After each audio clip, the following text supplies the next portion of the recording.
Namaste. Aš šiandien turėjau nuostabų laiką.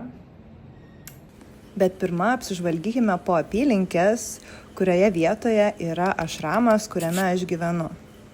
Aš pasirinkau World Peace Yoga School Rišikeše, Indijoje, vietoje, kuri vadinama pasaulio jogos sostinė. Čia prie Himalajų papėdės ir Šventosios Gangos upės nuo senų laikų mokosi jogai iš viso pasaulio.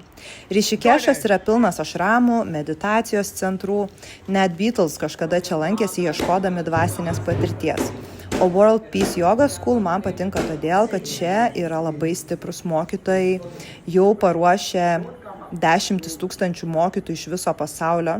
Mane labiausiai nustebino tai, kad kitaip nei kitose Indijos miestuose, kuriuose lankiausi, Rišikeše labai ramu ir saugu. Čia gatvės pilnos jogų, keliautojų iš viso pasaulio, o vietiniai žmonės labai draugiški ir pagarbus. Kaip moteris, čia jaučiuosi tikrai užtikrintai, galiu vaikščioti ir viena, ir su draugėmis, eiti prie Gangos, į kavinukes ir visada tvyro tokia ypatinga ramybės atmosfera. Dar noriu pasidalinti akimirkomis iš Akro jogos. Ją vedė mokytojai, pora, kurie tapo 2019 metų India's Got Talent nugalėtojais. Buvo nepaprasta juos stebėti, o dar labiau kartu patirti jų vedimą. Akro joga iš pirmo žvilgsnio atrodo kaip fizinė disciplina, bet iš tikrųjų čia daug daugiau apie psichologinį pasiruošimą. Reikėjo tikrai drąsos, pasitikėjimo savimi ir žmogumi, su kuriuo tu dirbi, nes tik taip įmanoma atlikti asanas ore. Tai patirtis, kuri mane išmokė, kad kartais didžiausia stiprybė yra ne raumenų tonuse, o gebėjime paleisti kontrolę ir leisti kitam tave palaikyti. Tikrai neįkainojama pamoka tiek kūnui, tiek vidiniai drąsai.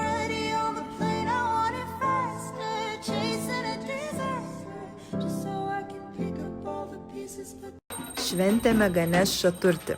Lydimi muzikos ir šokių nešėme Ganešo statulą prie Gangos, o tada kartu su visa minia maudėmės upėje ir visa tai įvyko dar mėnulio užtemimo metu, kas suteikė ypatingą magišką atmosferą. Dvasinėme lygmenyje statulos nešimas primena mums didžiąją gyvenimo tiesą, kad viskas šiame materialiame pasaulyje yra laikina ir galiausiai grįžta į savo šaltinį, į gamtą.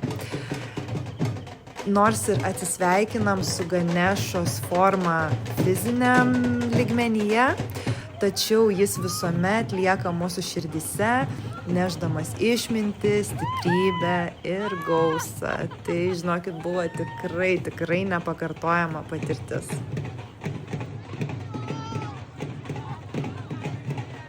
Indijoje mane pradžiugino karvės. Jos čia vaikšto laisvai, kaip tikros bendruomenės narės, jos yra ramios, o žmonės jomis rūpinasi su meile ir pagarba.